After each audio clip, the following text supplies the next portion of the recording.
Okay, तो इसको भी थोड़ा जल्दी अब निपटाने का ट्राई करेंगे। अभी यहाँ पे ध्यान दीजिए, अप टू 6.3 भी कंप्लीटेड, है या ना?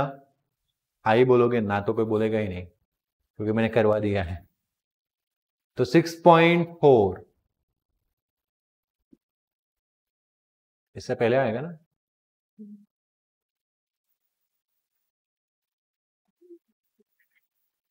Okay, areas of similar triangles, theorem 6.6 again important. कोई थ्योरम लिख रहे थे भी इस वीक में? नहीं, वो हो गया था 1 वीक वाला एक्सरसाइज। तो अगेन आज घर पे जाके थ्योरम लिखना है। कितनी बार? 3 टाइम्स। फिर कल से 1 टाइम। नेक्स्ट आज कौन सा डे है? नेक्स्ट वेडनेसडे में लास्ट कलेक्ट करूंगा। आया समझ में? बीच में संडे आया तो संडे का एक कैलकुलेट करना है, हाँ पेपर में 3 टाइम्स नोटबुक में, एंड देन पेपर में 1 टाइम। आया समझ में? देखो ये एक्सरसाइज से आपको याद रहेगा, बीपीटी में बेसिक प्रोपोर्शनलिटी थ्योरम अब क्लियर हुआ, कॉन्फिडेंस बन गया कि नहीं बन गया? और थ्योरम आने वाला है 5 मार्क्स में। तेरा एंट्री हो गया ना बेटा ग्रुप में? Okay good. ऐसा कोई है जिसको फेसबुक ग्रुप में होना है और अभी तक नहीं हुआ है? क्यों? रिक्वेस्ट भेज दो मुझे, है ना? नहीं तो मेरे से लिंक मांग लो पहले एक बार, लिंक पे क्लिक करके रिक्वेस्ट भेजो। नहीं होता है तो फिर दूसरा रास्ता होता है उसका। Okay, the ratio of areas of two similar triangles is equals to the square of ratio of their corresponding sides. अगर दो ट्राइंगल सिमिलर है तो उनके एरिया का जो रेशियो है वो किसके इक्वल टू होगा? Square of ratio of their corresponding sides. जैसे कि मान लो कि ये ए बी सी ट्राइंगल है, यहाँ पे पी क्यू आर है, both are similar such that A B equals to sorry A B upon P Q equals to A C upon P R equals to B C upon Q R. इससे मैंने prove किया, मतलब इससे मैंने आपको बता दिया कि ए बी को करस्पॉन्डिंग कौन है? पी क्यू है। बी सी को करस्पॉन्डिंग कौन है? Q R. ए सी को करस्पॉन्डिंग कौन है? P R. तो आपको प्रूव करना है कि area of ABC triangle division में area of P Q R triangle, है ना? सी और तुम दोनों साथ में डिस्प्ले ऑन नहीं है? वेट, दो डिस्प्ले ऑन है तो उसको क्यों पीछे बिठा दिया? हाँ नहीं, ओके आगे आ जाओ शिव, तुम वेद अंदर चले जाओ। तो यहाँ पे ध्यान दीजिए, तो A B C upon P Q R equals to A B upon P Q whole square. Ratio का क्या करना है? स्क्वायर करना है। Likewise A C upon P R का क्या करना है? स्क्वायर। और B C upon Q R का भी क्या करना है? स्क्वायर। आप B C upon Q R रख के होल स्क्वायर लिख सकते हो, या B C square upon Q are square, दोनों को स्क्वायर बोल सकते हो। Is it clear? हाँ या ना? कंफर्म ना? चलो अब देखो, गिवन में हम हेडिंग लगाएंगे, given two triangles ABC and PQR such that ABC ABC similar to PQR. Okay, we need to prove, मतलब कि टू प्रूव में क्या आएगा?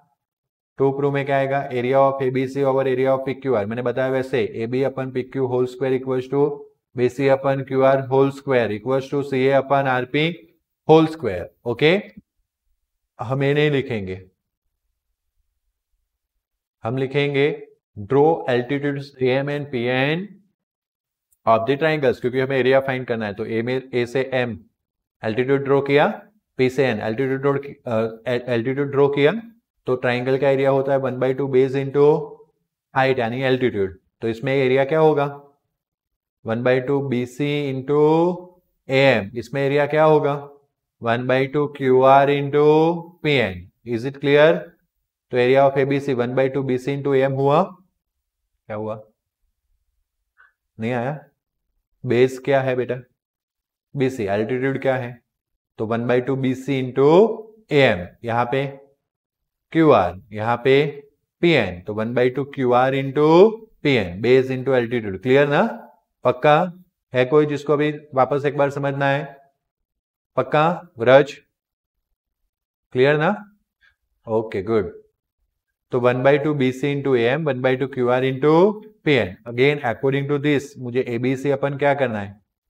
तो ABC का ये वैल्यू है, रखा मैंने ABC का वैल्यू सामने। PQR का वैल्यू कौन सा है? हाफ QR इंटू, रख लिया half QR into P N. Half half क्या हो गया? कट हो गया। BC upon QR, AM upon P N. अब दिक्कत इतनी है कि BC अपन QR का स्क्वायर लाना है। देख रहे हो, टू प्रूव में क्या है, स्क्वायर, बट हमें एक BC अपन QR तो मिल गया। मुझे किसी भी तरह से AM अपन PN को किस में कन्वर्ट करना है, BC अपन QR, क्योंकि A BC अपन QR तो था ही था।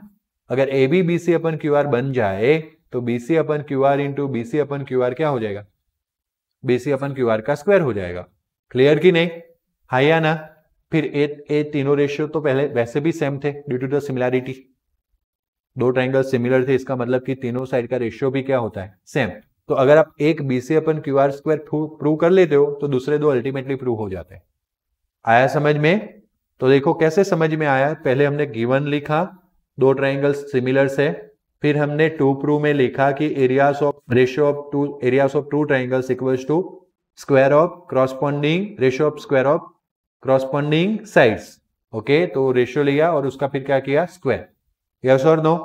फिर हम प्रूफ में गए तो हमने एल्टीट्यूड्स ड्रॉ किया for the finding the what, areas.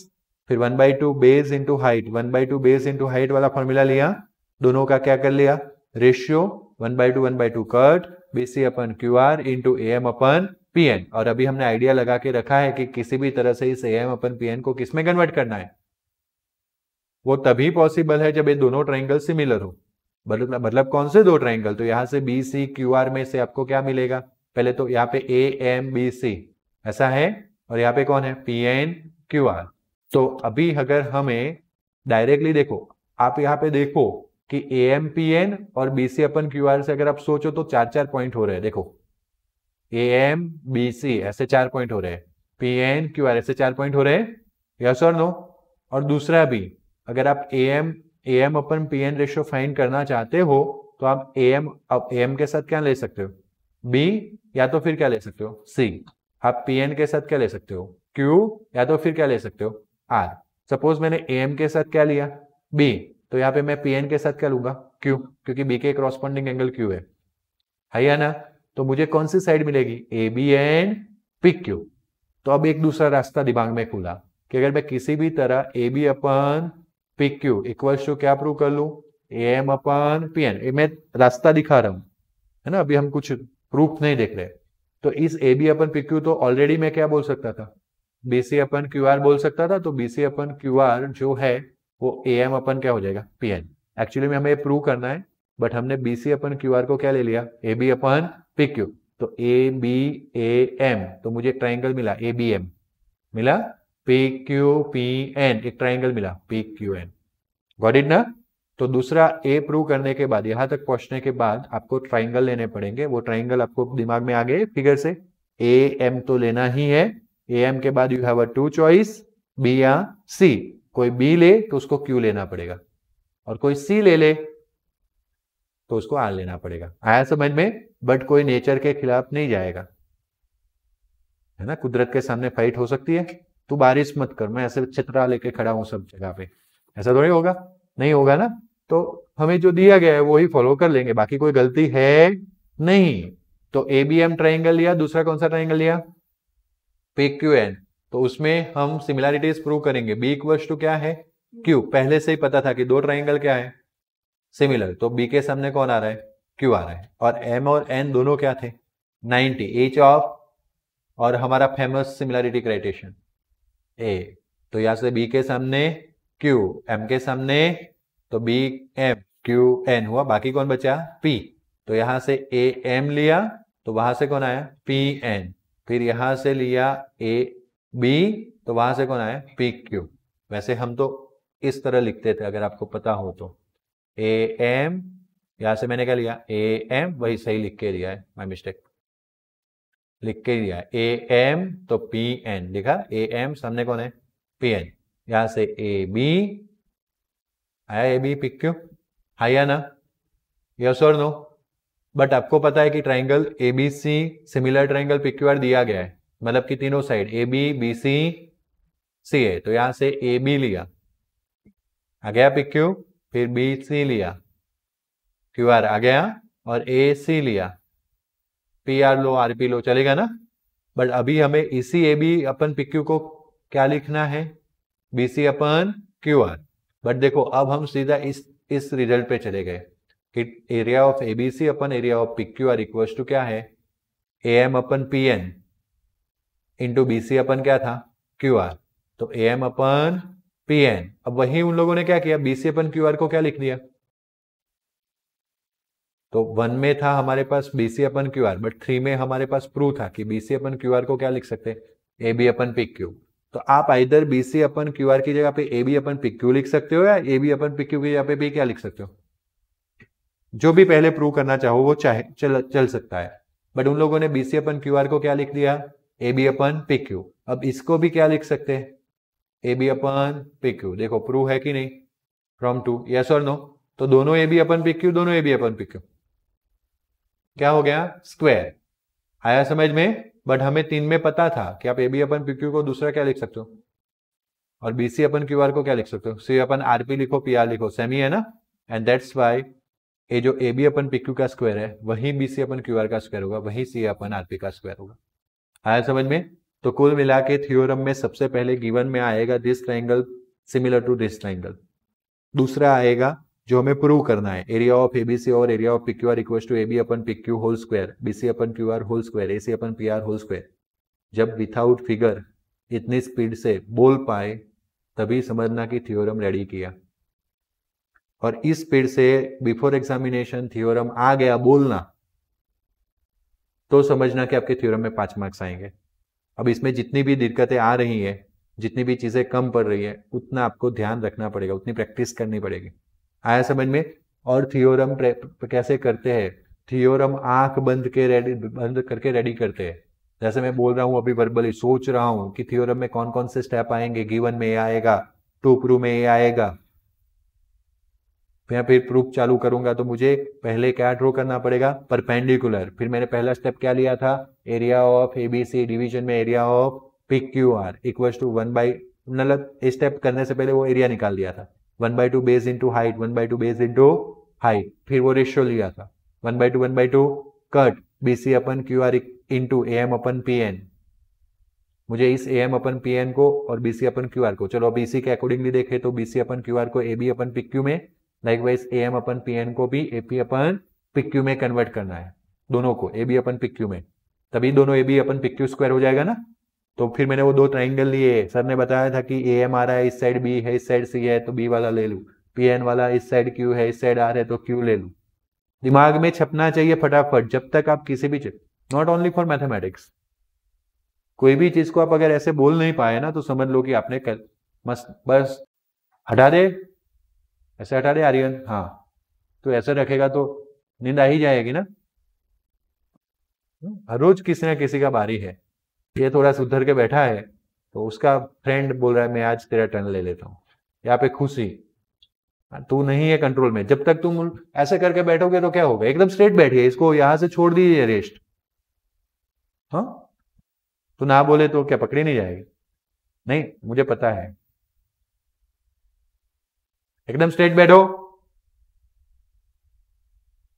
Okay तो ईच एंड एवरी थ्योरी जब भी आप रेडी करते हो, स्ट्रेट बैठने को बोला है, कुर्सी तोड़ने को नहीं बोला है। जब भी आप कोई थ्योरी रेडी करते हो पढ़ने के बाद उसको बंद करके बोला कीजिए माइंड में, अगर आपको याद आ रहा है तो आपकी मेहनत अच्छी है। और ये मेमोराइजिंग बोलते हैं, इसको मेमोराइजिंग टेक्निक बोलते हैं। कौन सा टेक्निक बोलते हैं, रीड करने के बाद अगर आपने ये मेमोराइज कर लिया है ऐसे कि मैंने क्या क्या लर्न किया है, तो वो आपको लॉन्ग टर्म तक याद रहेगा। आया समझ में। चलो तो हम वो 2 ट्राइंगल पे पहुंचे थे, दो एंगल सेम थे, due to the similarities 2 angle 90 थे। कौन सा क्राइटेरियन आ गया, ए 2 ट्राइंगल इक्वल सिमिलर बता दिए, रेशियो ले आए, AB upon PQ equal to AM upon PN, this is our result number 2। फिर हमने बोला कि ABC सिमिलर PQR दिया गया था तो तीनों साइड का रेशियो क्या है, सेम। फिर 3 का और पहले का यूज किया तो BC अपन PQ की जगह पे BC अपन QR की जगह पे AB अपन PQ रखा, है ना। काफी आपको तो कुछ पता नहीं चल रहा होगा, इन सेंस थोड़ी थोड़ी बातें पता चल रही होगी, बाकी मैं तो करेक्ट बोल रहा हूं, अगर आपको यहाँ पे मैच करते जाना है तो बराबर। BC अपन QR की जगह पे क्या रखा हमने, AB अपन PQ। तो आपको अभी वो एरिया वाला जो इक्वेशंस था, एरिया ऑफ ABC और एरिया ऑफ PQR, उसमें मिल चुका है BC अपन QR की जगह पे AB upon PQ into AM upon PN। अब वही AM अपन PN को वापस आप क्या लिखोगे, AB अपन PQ। मैं बोल रहा हूं आगे मैच करो, आगे डिस्प्ले है। तो AB अपन PQ कितनी बार आया, तो A B upon P Q का होल स्क्वायर हो गया। फिर वो जो हमने इक्वेशन नंबर कौन सा निकाला था 3, है ना। जब तक ऐसा याद नहीं रहता कि कौन से इक्वेशन में तीनों साइड इक्वल बताए थे, तब तक प्रिपरेशन आती है ना। और ये सब हो जाएगा, जस्ट यूज तो करके देखो ब्रेन को, है ना। उसके लिए आपको 10 घंटे मेहनत करनी पड़ेगी पढ़ने की। और ये मैंने, बिलीव मी, मैंने सबसे ज्यादा मेरी स्टडी 9, 10, 11, 12 में की है। उसके बाद थोड़ा कॉलेजियन इफेक्ट आया था मुझ में, और खास करके तो मैंने 11, 12 में इतना ज्यादा पढ़ा है, मतलब समझो कि 24 आवर्स में से मैक्सिमम टाइम मेरा पढ़ने में जाता था, और 365 डेज में से मैक्सिमम डेज पढ़ने में जाते थे। ब्रेन एकदम चमक गया। बाकी मुझे 5th तक, मैंने बोला होगा आपको, मुझे 5th तक 1 से 100 तक ही आता था लिखना। मुझे किसी ने कैलकुलेशन नहीं सिखाया था। मैं गांव के स्कूल में पढ़ा हूं 1 to 5। गांव की स्कूल होती है ना, मैडम मुझे सुला देते थे ऐसे, पट्टा निकाल के, पता पट्टे आते थे वहां पे, बेटा सो जा, नहीं तो स्कूल नहीं चल पाएगी। इतना बदमाश था मैं अभी भी, वो मैडम मेरे गांव में है, मेरे नेबर गांव के है, इसलिए उन्होंने कभी ट्रांसफर नहीं करवाया। गवर्नमेंट के टीचर्स के ट्रांसफर ज्यादा नहीं करते, वो पता है ना आपको। अभी जाता हूँ ना तो याद करते हैं कि क्या था तू और क्या है। ओके, है ना। तो हर रोज का एक ही होमवर्क, क से ज्ञ, सिलेट पेन आती थी, क से ज्ञ और 1 से 100। मैडम इसके अलावा कोई होमवर्क नहीं चाहिए। मैम ने सिखाया, आज सुनेंगे शायद, फेसबुक में यूज करते हैं वो, तो बोलेंगे मेरी वो बेइज्जती कर रहा है। लेकिन the thing is that this is the picture. But उससे क्या फर्क पड़ा, क्या मैं पीछे रह गया? नहीं, बल्कि मुझे पता चला 8, 9, फिर मैं गाँव की स्कूल छोड़ के पापा ने वो टाउन की स्कूल में रखा। तब पता चला ये बच्चे तो कैसे पागल की तरह पढ़ते, मैं तो कुछ पढ़ के ही नहीं आया हूँ। हाँ, फिर थोड़ी बेइज्जती हुई, क्लास में मार पड़ा, फेल हुए पहले एग्जामिनेशन में सिटी में जाके। फिर पापा ने सिखाया एक चीज, बेटा कुछ भी हो, फेल तो लाइफ में नहीं होते हम। तेरे पापा भी बीएससी एग्रीकल्चर पढ़े उस वक्त, तो तू कैसे फेल हो गया, है ना। मेरे पापा ने उनकी स्कूलिंग में मैथ्स बायो साथ में क्लियर किया था, है ना। उस वक्त नहीं था, ऑप्शन नहीं होता था सब साथ में करने का। तो अपने मेरी वक्त तो स्कूल्स ओपन हो चुकी थी, टाउन्स वगैरह में प्राइवेट स्कूल्स थी, उनके वक्त तो सब गवर्नमेंट, इधर उधर जाके चल के जाके पढ़ने का, है ना। बाई वॉकिंग डिस्टेंस कवर करके दूसरी स्कूलों में जाना। आपने अपने पेरेंट्स से स्टोरी सुनी होगी, ऐसा नहीं है कि मैं मेरे पेरेंट्स के बता रहा हूँ। But the thing is what, फिर पता चल गया कि सबसे ज्यादा पढ़ना है तो 9, 10 तक पढ़ सकते हो, 11, 12 में पढ़ सकते हो। फिर ब्रेन एकदम चमक गया। अब ऐसा है कि 2-3 बार पढ़ लो, खत्म, छप जाएगा फटाफट। क्योंकि उसके बाद तो ऐसा आपके पास बैकअप टाइम नहीं आएगा, समझो। 10th, 9th में या 11, 12 में तो, 10th में तो चलो वैसे भी सिलेबस कम है, आप अभी जनवरी में भी स्टार्ट करोगे मार्च तक खत्म हो जाएगा। बट 12th में मैं गारंटी लगा के बोलता हूं कि जनवरी में स्टार्ट किया तो 2 चैप्टर से ज्यादा रिवाइज नहीं कर पाऊंगा 12th में। आपको पता ही है बुक्स का क्या मतलब है, मैं बताता हूँ ना यहाँ से पिक करके। तो कॉलेज में तो उससे भी डबल हो जाता है। तो उस वक्त आप अपने माइंड को, फिजिकल माइंड को मेंटली प्रिपेयर करके बैठ चुके होते हो कि आपको रिवीजन का टाइम नहीं मिलने वाला है, आपको 2 बार में इसको याद रख लेना है। बड़े सब कब पता है, जब आप 9, 10, 11, 12 में बहुत अच्छे से मेहनत करते हो, पागल हो जाते हो पढ़ने के लिए, और make your goals, make your dreams too big. Okay, मेरी मम्मी को मैं बोलता था मेरा क्लास ओपन होगा, है ना। मम्मी के साथ मैं तुअर की पापड़ी फूलने बैठता था, वो मुझे इंसिडेंट याद है। अभी मेरे मॉम आने वाले, अगर मैं गलत बोल रहा हूँ तो पूछ लेना। ओके, तो वो मम्मी ऑलवेज वैसा बोलती है, सिक चल्ली। पता है सिक चल्ली का मतलब क्या होता है ना। I am belonging to the middle class family, तो मैं बहुत लंबा सोचता था ना तो बोलते थे सिक चल्ली, तू है 8 तो पढ़ ले अच्छे से। PhD की प्रॉमिस मैंने मेरे मॉम को दी हुई है। मॉम अभी आए थे तो बहुत ज्यादा टाइम नहीं मिलता उनके साथ, बट अभी आए थे तो बोला मम्मी अभी एक ही स्टेप पीछे हूं मैं। तो किसी को प्रॉमिस कर लो, अपने वाले को। मैं बाजू वालों को बोल के काका मैं PhD करूंगा, ऐसे नहीं। किसी अपने से प्रॉमिस कर लो और उस कमिटमेंट के लिए पक्के हो जाओ कि चाहे कुछ भी हो जाए मुझे इसको अचीव करना है।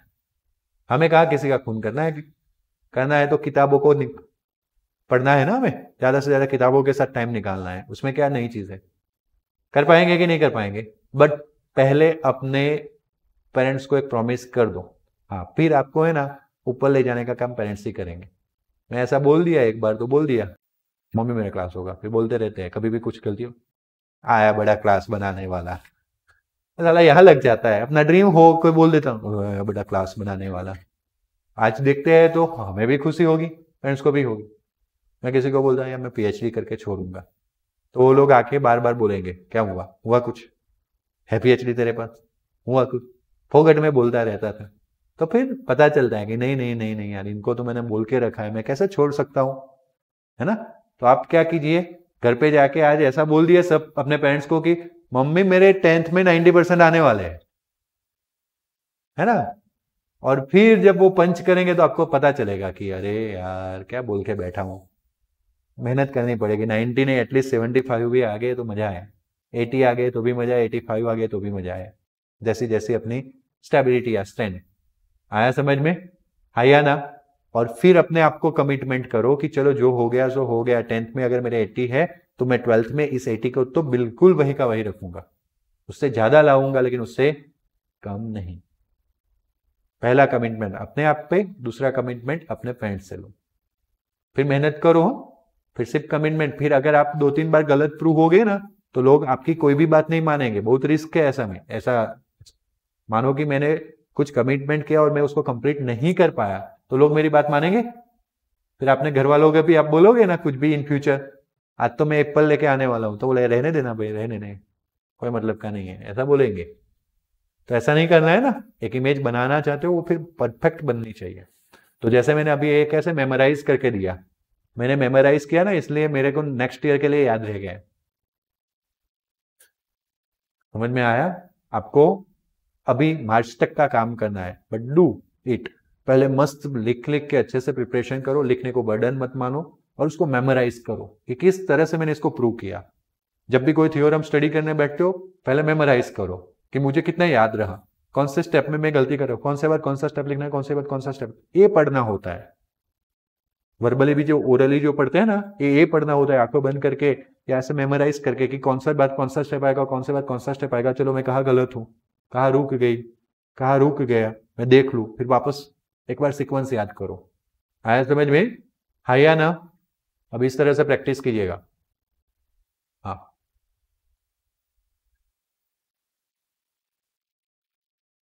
दिखाओ मुझे।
6.4 अच्छे से ध्यान दीजिएगा.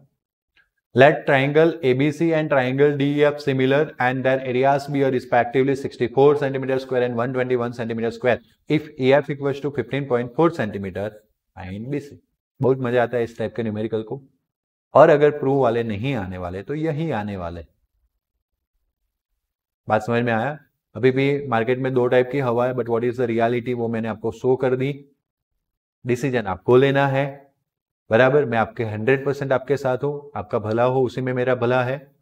इसलिए मैं भी आपके साथ प्रे करूंगा कि प्रूव वाले ना आए, लेकिन दूसरे एंड से प्रे करूंगा कि एक आध आ जाए. क्यों? क्योंकि मैंने मेरे बच्चों को सिखाया है, तो उनको मैथ्स आएंगे ना. आया नहीं? अब भी मेरे बच्चे ने कितनी शैतानी की है उसका भगवान उनको फल देंगे. बाकी बच्चों ने मेरा साथ दिया है तो उनको उनका फल मिलने ही वाला है. आया समझ में? मैं तो चाहता हूं कि प्रूव वाले आए, और मेरी भगवान सुनते हैं बार बार.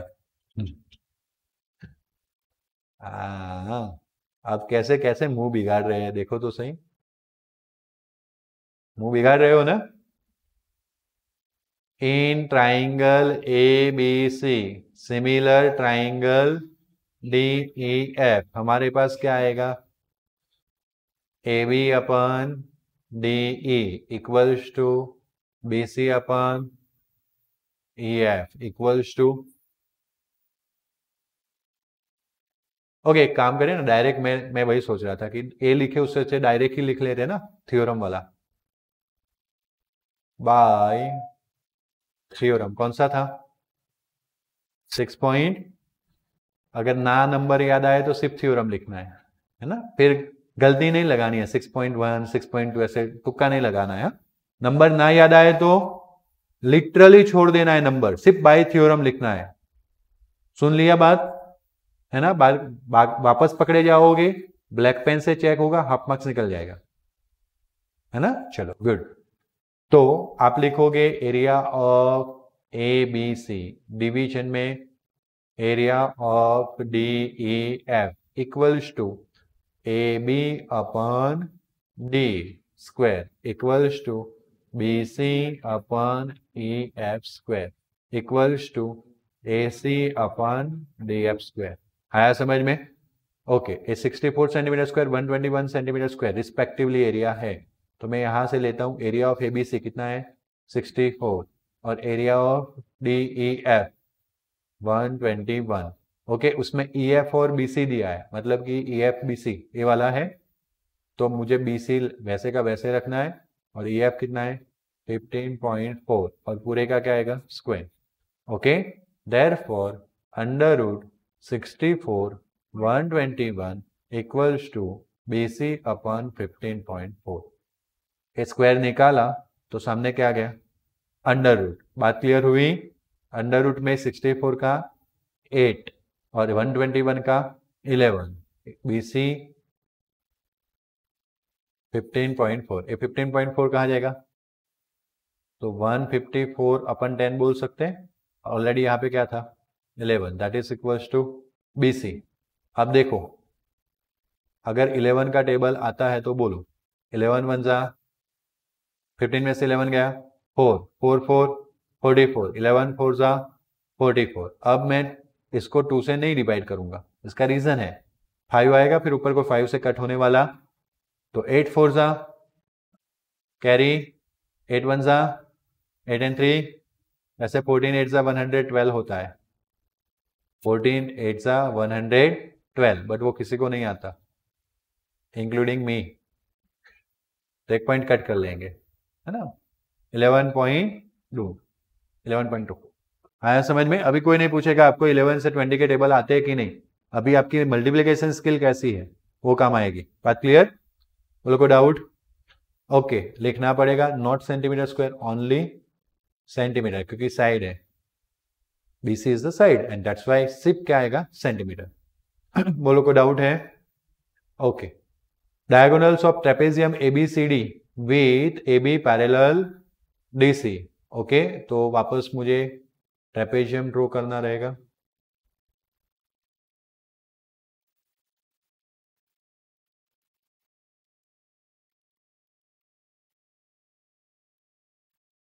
ओके, उसमें ए वाला AB हो गया, ACD हो गया, ओके। और उसमें क्या लिखा है, diagonals, diagonal intersect each other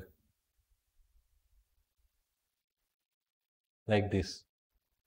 तो ए हो गया आपका ABCD, और पॉइंट कौन सा हो गया, वो पॉइंट हो गया। If AB equals to 2CD, find the ratio of their areas, sorry, ratio of the areas of triangle AOB and COD। तो बस हमें सबसे पहले तो प्रूव करना पड़ेगा कि AOB एंड COD क्या है। हाँ, triangle AOB and triangle COD क्या है, सिमिलर। तो अभी हमें उस एरिया का रेशियो मिलेगा ना, यस और नो। तो AOB एंड COD सिमिलर के लिए कैसे करेंगे, तो एक एंगल मुझे मिल गया, वर्टिकल ऑपोजिट एंगल, आया समझ में। बट उसके अलावा अल्टरनेट हो सकता है, सही है, क्यों, क्योंकि वो पैरेलल दिया ही है, यस और नो, गुड। तो बस वैसे 3 मिल गए, लेकिन 2 ही एंगल, तीसरा भी तो जेड हो जाएगा, है ना। तो वैसे 2 की जरूरत थी, पर 3 मिल गए तो तीनों के तीनों लिख देंगे। तो इन triangle AOB and triangle COD, सबसे पहला एंगल है AOB equals to angle COD, और लिखेंगे वर्टिकल ऑपोजिट एंगल, आया समझ में। दूसरा एंगल है ABO, आप चेक करते रहना, ABO ODC ऐसे आएगा, ODC लिखेंगे अल्टरनेट एंगल्स, ओके। फिर वापस लिखेंगे BAO OCD, BAO OCD, okay. ये कौन सा एंगल है ये, तो by AAA AOB corresponding, O के सामने O, B के सामने A के सामने C, A के सामने C, O के सामने OD इज, मैं आपको बोल रहा हूं कि मैं एक्स्ट्रा लिखा रहा हूं, बट जरूरी है, हम लिखेंगे, इतना लिखे, पूरा इतना लंबा न्यूमेरिकल चौड़ा लिख देते, एक लाइन नहीं लिखी जाती, उसमें क्या शॉर्टकट लगाएंगे, आया समझ में। And therefore triangle AOB similar to triangle COD, ऐसा मूड कभी आता है, हेंस इट इज प्रूव नहीं है, हमने प्रूव नहीं किया, अभी हमने सिमिलर प्रूव किया। Now we can use therefore by using theorem 6 point, number याद आता है तो ठीक है, नहीं तो सिर्फ theorem, area of AOB division में area of COD equals to, अब देखो आपको 2 साइड दी गई है, बाकी सबको लेने की जरूरत नहीं है, ABCD दिया गया है ना, हाँ या नहीं। तो यहां से मैं AB लू,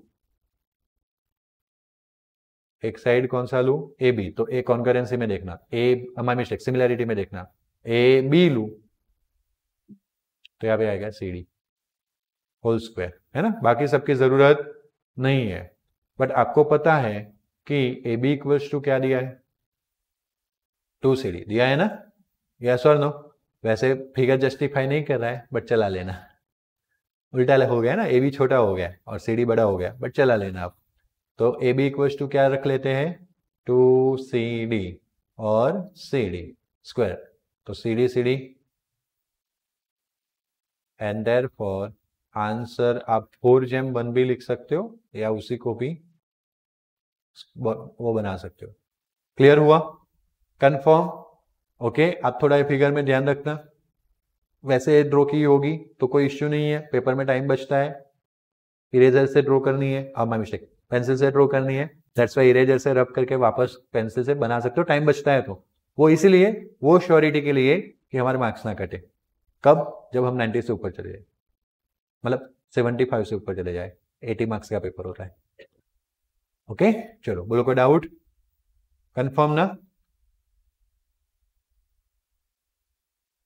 इसको रहने देते हैं फिर।